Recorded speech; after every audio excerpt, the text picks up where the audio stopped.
Hello crafty friends, this is the Wow Embossing channel. Welcome to you and welcome to me, Sasha, the newest member of the creative team.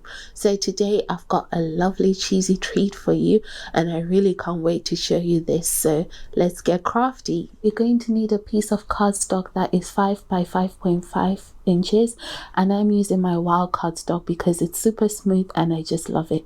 You also need an embossing pad and you need it super juicy, so make sure you prep it before we begin.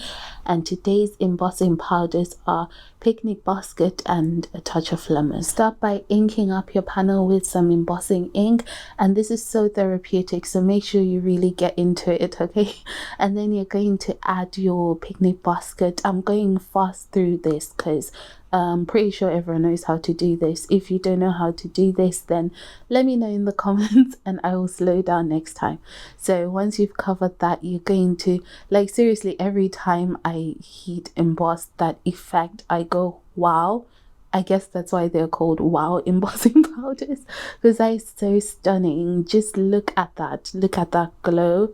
Seriously, that is gorgeous. So anyway, I'm just fanning it so that it's completely dry because I don't want to smudge it when I go in with the second layer of ink, so that we can now go ahead and add our touch of lemon over that panel. So what we're doing is just lightening it up and just adding that layer of cheesy goodness. So my touch of lemon is like on its last knees, so I opted to add some of this sparkling snow just to the bottom there, and it doesn't matter because I'm going to show you how to blend your embossing powders.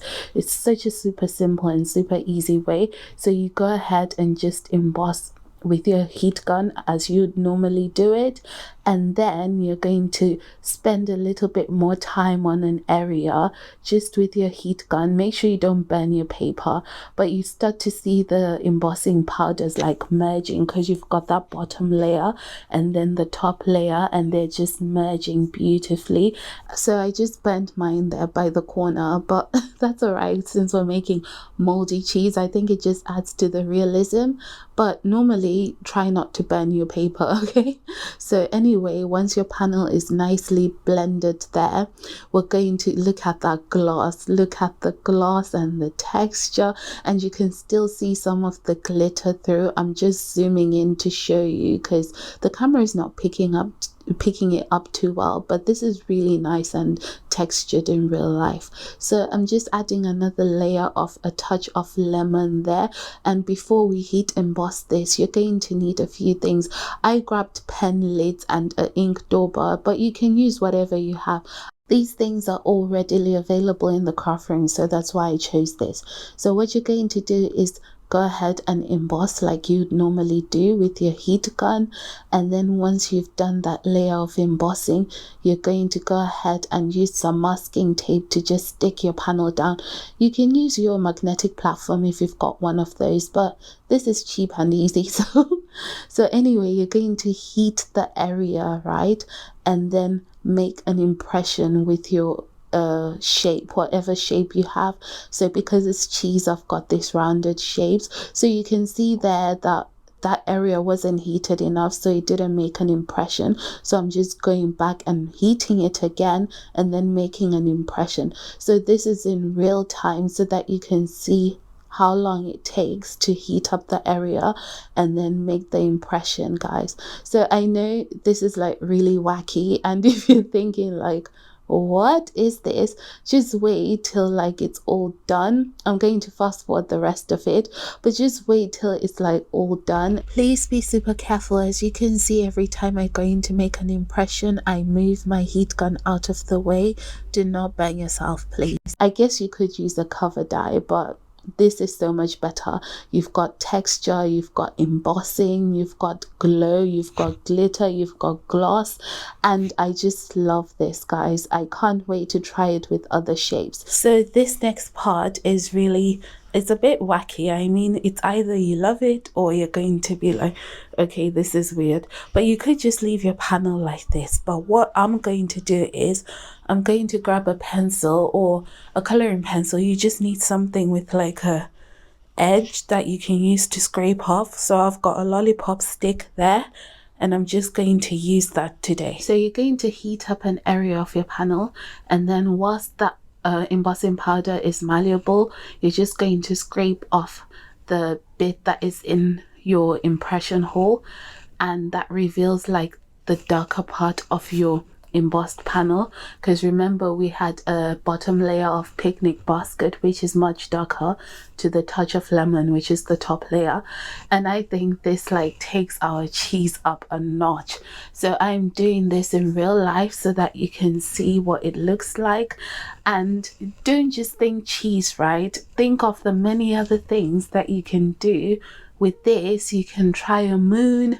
That will make a really nice textured moon, or maybe some bubbles for like some fun summer backgrounds. I don't know. I feel like the possibilities are endless, so watch this space, okay?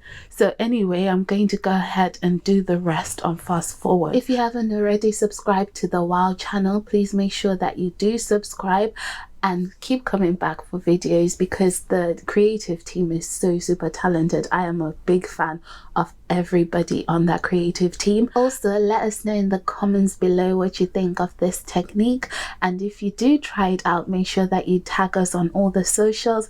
I would love to see you guys try different shapes and create different things with this technique, so please give it a try. Okay, now back to our cheese carving. So once your panel is all nicely carved out, this step is so completely optional, but I think it really takes up our cheesy panel a notch. It takes it up a notch. So you're just going to grab coloring pencils. I've got one dark color, it's like a mustardy yellow, and then a lighter yellow, and what I'm going to do is just add a bit of highlight on the edge there, just to give it a bit of a contour, I would say, and give the impression of like depth. I think that's what I'm doing. So anyway, once you've added your dark color, you're going to go over it with your lighter color and just blend it in. The more details you add, the more realistic your piece of cheese looks. I mean, doesn't that look just like cheese though? Like seriously. So you could use your panel as it is, but I wanted a twofer, so I'm going to cut out this heart shape. We're going to use the frame piece for now, so go ahead and add some foam tape to the back of that, and then I've created a mask here so that I can make this super quick background, which I'll talk you through. So what I've done is just taken some worn lipstick and I've just blended around the edges of that heart, just a light layer, and then I've gone in with my WOW Embossing Lots of Hearts stencil, and I've gone over the hearts, blended in the hearts, with some candied apple. I'm starting to lag a bit, so I'm sure it's time for a coffee break. Okay, so I'm back now, and I've gone ahead and colored this digi stamp from Polka Doodles. Polka Doodles are really good because they have pre-colored ones if you really want this card to be super quick. Just go ahead and add a black edge to your panel before you stick it down, then pop it on your base, and then trim the white border off your bottom and your sides, just to give that border a bit of a funky look. Then I've gone ahead and added foam tape just to the top of my mouse, and then I'm going to add glue to the bottom and stick him up like so that he's popped up off that, just his head is popped up off of that foam tape. Then I'm gonna go ahead and pop his ears up as well, because that gives us some nice dimension. So I'm using limoncello jewel drop to add some gooiness to our card, and this is perfect because it dries translucent, so it really looks like some nice melted cheese. And that's why I left that gap over there, because it dries translucent, so we don't want pink cheese, so it's better off on white space. So our card is pretty much done and ready to be dried. That's the wet version, and here is the dried one. Just look at that, guys. Isn't that super cheesy? And I like that cheesy sentiment as well. I just printed that off the computer. You know, like got me crazy in love right now, you know that song. But this is cheesy in love. Hey! So to see how we finished off this other card with the leftover heart, head over to the Wow Embossing blog, and there's a cheeky little reel waiting for you on the Wow Instagram page. So make sure that you check out both. And thank you so much for joining me today. Have a wow rest of the day. Bye.